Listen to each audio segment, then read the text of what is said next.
Bismillahirrahmanirrahim. Assalamu alaikum, my dear student, class 6. This is your English unit. Today we are going to start our new topic of the language, and the topic name is verb. ठीक है?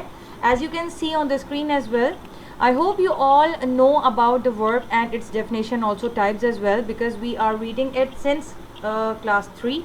So hopefully everyone knew about the verb, that what is it and what is the actual definition. Okay, so let's start our lecture. Now we are talking about verb. So first of all, anyone can tell me what is verb? आपको तो obviously idea है ही कि verb क्या होता है, तो कोई मुझे बताना चाहेगा what is verb? क्या होता है, इसको हम क्या कहते हैं? वर्ब की जो सिंपल डेफिनेशन है, जो कि हमें याद रहती है, और ये मेरे ख्याल से सबने सुना होगा कि वर्ब उसे कहा जाता है जिसमें किसी भी चीज़ की मूवमेंट शामिल हो, जिसमें किसी चीज़ की हरकत शामिल हो, ठीक है, तो उसको हम क्या कहते हैं? वर्ब कहते हैं। यानी कि जिस चीज़ में भी हलचल, एक्शन या मूवमेंट होगा वो क्या होगा? हमारा वर्ब होगा। Now we will talk about the definition. जब हम डेफिनेशन की बात करेंगे तो what is the accurate definition? उसकी डेफिनेशन कुछ इस तरीके से है: a verb is a word और a combination of words that indicate actions और स्टेट ऑफ बीइंग और कंडीशन। ठीक है, a verb is the part of a sentence that tell us what the subject performs. ठीक है, यानी कि verb वो लफ्ज़ है जो हमें बता रहा होता है या इंडिकेट कर रहा होता है हमारे एक्शन के हवाले से कि एक्शन किस फॉर्म का था, किस तरीके का था, किस कंडीशन में एक्शन जो है परफॉर्म हुआ। और वर्ब हमें ये बता रहा होता है, ये वो हिस्सा है आपके जुमले का जो हमें सब्जेक्ट की परफॉर्मेंस के बारे में जो है बताता है। ठीक है, यानी कि जो आपका सब्जेक्ट है उसने क्या एक्शन परफॉर्म किया, तो वर्ब जो है उसको भी आइडेंटिफाई कर रहा होता है या आपको बता रहा होता है अबाउट द सब्जेक्ट। तो आप देखिए दोनों सूरतों में वर्ब जो है वो एक्शन ही परफॉर्म कर रहा है। ठीक है, वर्ब क्या कर रहा है? एक्शन परफॉर्म कर रहा है, यानी कि वो किसी भी चीज़ की मूवमेंट को बता रहा है, इंडिकेट कर रहा है आपके एक्शन को। अब अगर हम एग्जांपल्स की बात करते हैं, so here are some examples, look at as you can see, Jacob walks in the morning. ठीक है, यानी कि जैकब जो है वो वॉक करता है मॉर्निंग में, सुबह के वक्त। अब देखिए इसमें मूवमेंट कहाँ हो रही है? मूवमेंट हो रही है वॉक।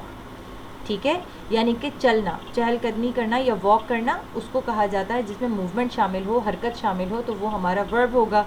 नेक्स्ट हमारे पास है Mike is going to school.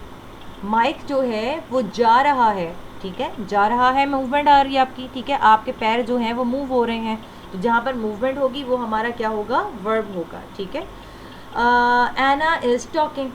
एना एक लड़की है, एना कौन क्या कर रही है? एक्शन क्या है उसका? टॉकिंग, बोल रही है, मूवमेंट हो रही है। ठीक है, सो ये हमारे कॉमन वर्ड्स हैं जो कि हम नॉर्मली तौर पर आइडेंटिफाई कर रहे होते हैं। Now let's see its exercise. हम इसकी एक्सरसाइज को देखते हैं। It is very easy and you can do it by your own self firstly. अच्छा, इसमें देखिए क्या लिखा हुआ है: underline the words in the following sentences. First of all आपको यहाँ पर मैंने कुछ सेंटेंसेस दिए हुए हैं, as you can see on the screen.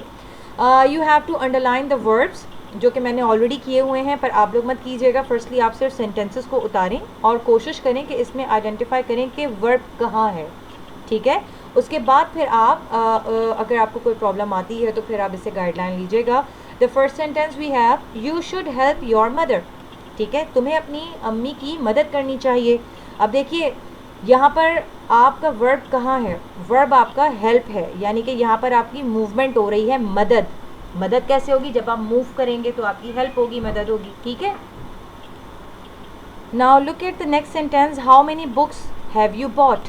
ठीक है, कितनी किताबें खरीदी हैं तुमने? तो बॉट यानी कि परचेजिंग, खरीदी हैं, पैसे देकर खरीदी हैं, तो मूवमेंट हुई। Number 3, my brother is an engineer on the Railways. अब यहाँ पर देखिए कोई मूवमेंट अगर आपको मेंशन नहीं हो रही तो आप यहाँ पर हेल्पिंग वर्ब को आइडेंटिफाई कर लेंगे। तो आपका यहाँ पर हेल्पिंग वर्ब, ऑक्सिलरी वर्ब क्या है? इज़ है। तो ये स्टेट आपका जो है सेंटेंस कहलाता है। ठीक है, तो इज़ आपका यहाँ पर क्या होगा? वर्ब होगा। Number 4, you must not eat too much sweets. तुम्हें नहीं खानी चाहिए इतनी ज़्यादा स्वीट्स। तो यहाँ पर मूवमेंट कहाँ पर हो रही है? ईट, चलाने में मुँह को। Has she told any one about her family problems. क्या उसने बताया है अपनी प्रॉब्लम्स फैमिली की किसी को? ठीक है, तो टोल्ड बताना, यहाँ पर मूवमेंट है। She visited the doctor, visited जाकर विजिट करना, यहाँ पर मूवमेंट है।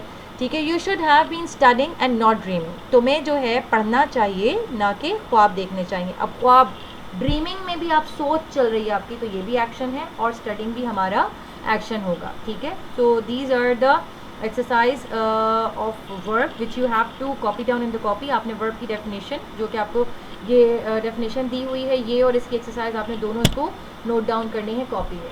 The next important thing, verb जो है वो हमें दो चीज़ों के बारे में आइडेंटिफाई कर रहा है। पहली क्या है, फाइनाइट, और दूसरी है नॉन फाइनाइट और इनफाइनाइट वर्ब, ठीक है।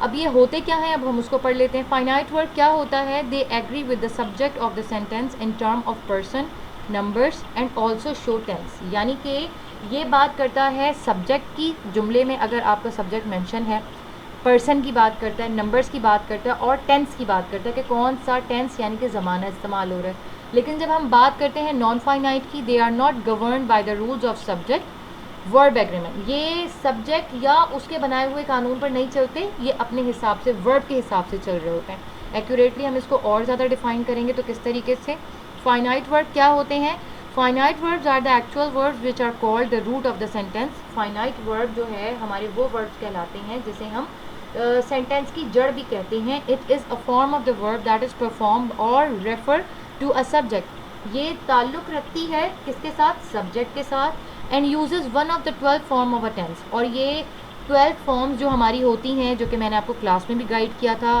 Present, indefinite, continuous, perfect, perfect continuous, जो 12 टेंसेज हैं, ये जो है इनफाइनाइट में लाई कर रहा होता है according to the person, numbers of the subject. ये सब्जेक्ट अगर आपका सिंगल है तो उस हिसाब से आप हेल्पिंग वर्ब लगाते हैं, प्लूरल है तो उस हिसाब से लगाते हैं, जैसे कि मैंने आपको क्लास में भी गाइड किया था।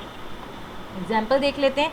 इसमें लिखा हुआ है Alex went to school, Alex school गया, तो सब्जेक्ट यहाँ पर एलेक्स है। एलेक्स ने एक्शन परफॉर्म किया है वेंट यानी कि पास्ट में, ठीक है। वेंट जो है हमें बता रहा है कि एक्शन जो है वो पास्ट में परफॉर्म हुआ है। अब यहाँ पर लिखा है रॉबर्ट प्लेज हॉकी, रॉबर्ट जो है वो हॉकी प्ले कर रहा है। He is playing for Australia, he is one of the best player. तो यहाँ पर जो आपका वर्ब इज़ है वो डायरेक्टली रेफर कर रहा है आपके सब्जेक्ट को, जो कि ऑलरेडी इटसेल्फ अपनी खुद के बारे में बात कर रहा है, ठीक है। यहाँ पर आपको जैसे कि बताया जा रहा है कि जो रॉबर्ट है, जो सब्जेक्ट रॉबर्ट है, वो हॉकी खेलता है ऑस्ट्रेलिया के लिए और वो बेस्ट प्लेयर भी है। यानी कि सब्जेक्ट रॉबर्ट के ही एक्शन के बारे में बात हो रही है, तीनों एक्शन उसी से रिलेटेड है। So these are the finite verbs. When we are talking about the non-finite verbs, non-finite verbs क्या होते हैं, are not actual verbs, ये हमारे actual verbs नहीं होते। They do not work as verb in the sentence, rather they work as noun, adjective, adverb। ये हमारे verb जो हैं verb की तरह काम नहीं कर रहे होते, ये काम करते हैं या तो noun की तरह, adjective की तरह, या फिर adverb की तरह, ठीक है। एक्सेट्रा और भी बहुत ज़्यादा होंगे, आपको वो बाद में इंशाल्लाह एक्सप्लेन करेंगे। Non finite verb do not change according to the number of person of the subject because these verbs also called verbals. अच्छा, ये जो वर्ब्स हैं ये सब्जेक्ट के अकॉर्डिंगली चेंज नहीं हो रहे होते, ठीक है। ये सब्जेक्ट के मुताबिक, अगर एक सब्जेक्ट है तो हम जैसे उसमें फाइनाइट में चेंज करते हैं, तो यहाँ पर कोई चेंजेस नहीं हो रही, ये अपने हिसाब से चेंज करता है। अच्छा, do not have any direct relation to the subject, और इसका डायरेक्ट ताल्लुक जो है वो सब्जेक्ट के साथ नहीं होता। यानी कि आप पहले देखें जुमला किस तरह से बनता है, पहले सब्जेक्ट आता है, फिर उसके बाद हमारा वर्ब आ रहा होता है, यानी कि सब्जेक्ट जो है वो वर्ब से रिलेटेड होता है। लेकिन जब हम नॉन फाइनाइट वर्ब या इनफाइनाइट की बात करते हैं तो इसका ताल्लुक जो है हमारे सब्जेक्ट से रिलेटेड नहीं होता। Sometimes they become the subject themself. कभी कभी जो इनफाइनाइट जो सेंटेंस होते हैं, वर्ब्स होते हैं हमारे, या नॉन फाइनाइट जो वर्ब्स होते हैं, जो वर्ब खुद तौर पर बजाती तौर पर सब्जेक्ट की जगह भी इस्तेमाल हो जाते हैं, ठीक है। उनको किसी सब्जेक्ट की ज़रूरत नहीं है, वो बग़ैर सब्जेक्ट के भी खुद भी सब्जेक्ट के तौर पर यूज़ हो जाते हैं, ठीक है। अब यहाँ पर कुछ और एग्जांपल्स हैं। फॉर एग्जांपल आप यहाँ पर देख सकते हैं, जो कि आपकी बुक से ली गई हैं, पेज नंबर 95 से। She calls her brother by the strange names, ठीक है। We call the teacher to show her the decoration. अब यहाँ पर the verb calls and called both shows tense. अब यहाँ पर देखिए दोनों में आपको टेंस दिख रहा है। अब जो कॉल्स है, आपको ये बात पता है, ऑलरेडी हम टेंसेस पढ़ चुके हैं, तो कॉल्स हमारा किसका है, प्रेजेंट इंडेफिनिट का, और कॉल्ड है हमारा पास्ट का। And their forms is influenced by the subject she and we respectively. These verbs are finite.